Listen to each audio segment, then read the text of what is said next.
Assalamualaikum warahmatullahi wabarakatuh.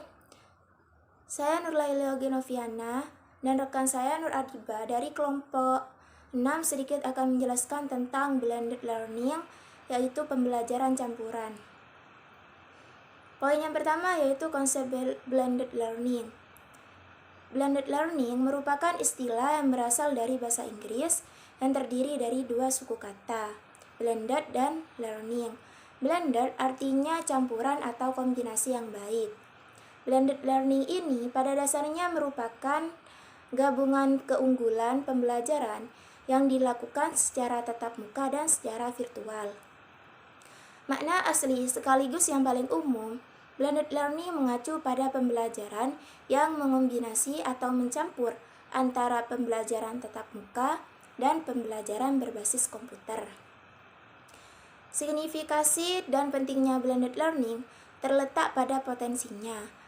Blended learning memberikan manfaat yang jelas untuk menciptakan pengalaman belajar dengan cara menyajikan pembelajaran yang tepat pada saat yang tepat dan waktu yang tepat kepada setiap individu. Poin yang kedua yaitu karakteristik blended learning. Secara umum, karakteristik blended learning yaitu sebagai berikut. Yang pertama, pembelajaran yang menggabungkan berbagai cara penyampaian, model pengajaran, gaya pembelajaran, serta berbagai media berbasis teknologi yang beragam. Karakteristik yang kedua yaitu sebagai sebuah kombinasi pengajaran langsung, belajar mandiri, dan belajar mandiri via online. Yang ketiga, pembelajaran yang didukung oleh kombinasi efektif dari cara penyampaian, cara mengajar, dan gaya pembelajaran. Kemudian, karakteristik blended learning yang terakhir yaitu pengajar dan orang tua peserta belajar memiliki peran yang sama penting. Pengajar sebagai fasilitator dan orang tua sebagai pendukung.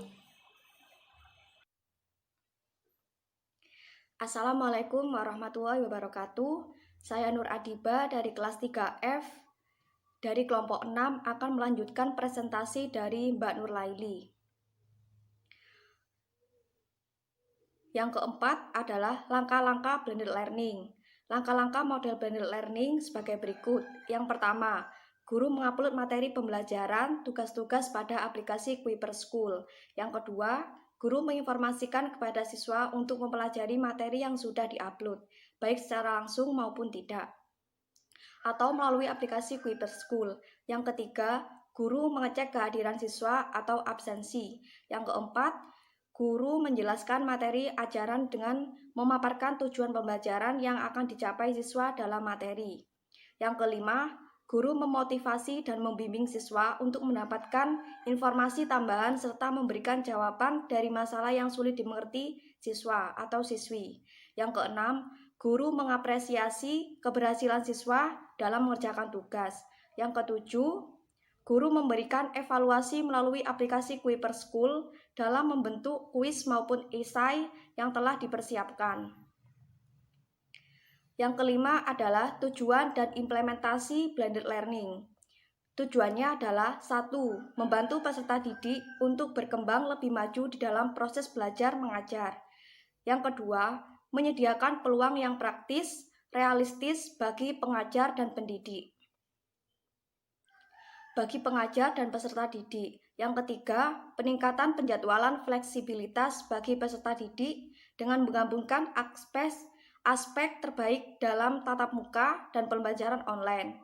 Implementasinya adalah upaya menggabungkan kegiatan belajar konvensional atau tatap muka dengan belajar menggunakan komputer atau perlengkapan elektronik berdasarkan petunjuk dari pendidik di mana materi dapat berbentuk media digital yang digunakan untuk membantu proses belajar mengajar secara efektif dan konvensional.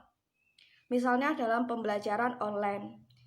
Pada saat ini, masa pandemi saat ini, kuliah atau sekolah online dapat melalui media elektronik seperti komputer, laptop, handphone, maupun TV yaitu TV One. Dalam pembelajaran itu melalui aplikasi yaitu seperti melalui aplikasi WhatsApp, Classroom, Zoom, dan lain-lain sebagainya.